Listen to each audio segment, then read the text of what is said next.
الحمد لله رب العالمين۔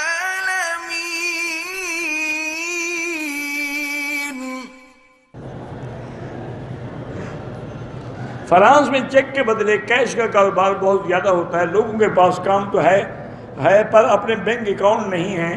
کام کرنے والے لوگوں کو تنخواہ چیک میں ملتی ہے تو وہ لوگ کیش لے لیتے ہیں۔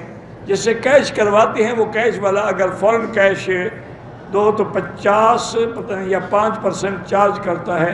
نہیں، یہ سود تو نہیں ہے، لیکن باہر اس سے بھی بچیں کیونکہ وہ تو ایک کرنسی دینے کے عوض میں آپ سے پیسے لے رہا ہے۔ ہمارے ہاں جھگڑا ہوتا ہے، رشتہ دار درمیان میں آ جاتے ہیں، رشتہ دار طرفداری کرتے ہیں۔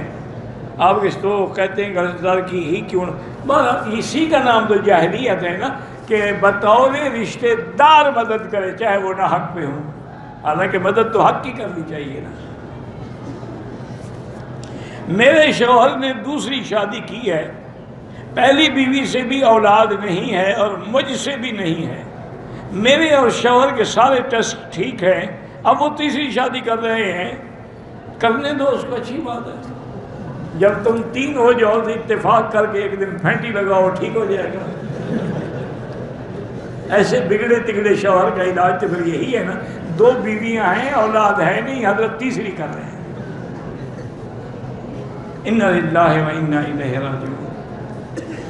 میری بہن کی 2 بیٹیاں ہیں، اللہ اس کو بیٹا، اللہ پاک سب کو اولاد صالح اور اولاد نرینہ عطا فرمائے۔ میری بیٹی ہے تو بزرگوں کی بات اللہ عالم کتنا ٹھیک ہے یا نہیں ہے، لیکن چونکہ قرآن کی بات ہے تو میں اس لیے مانتا ہوں۔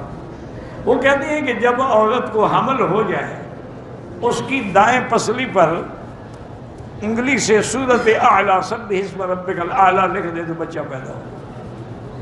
اللہ عالم، میرا تو ایمان یہ ہے وہ چاہے تو لڑکا دے چاہے تو لڑکی دے۔ یہب لمن یشاء اناثا ویہب لمن یشاء الذکور۔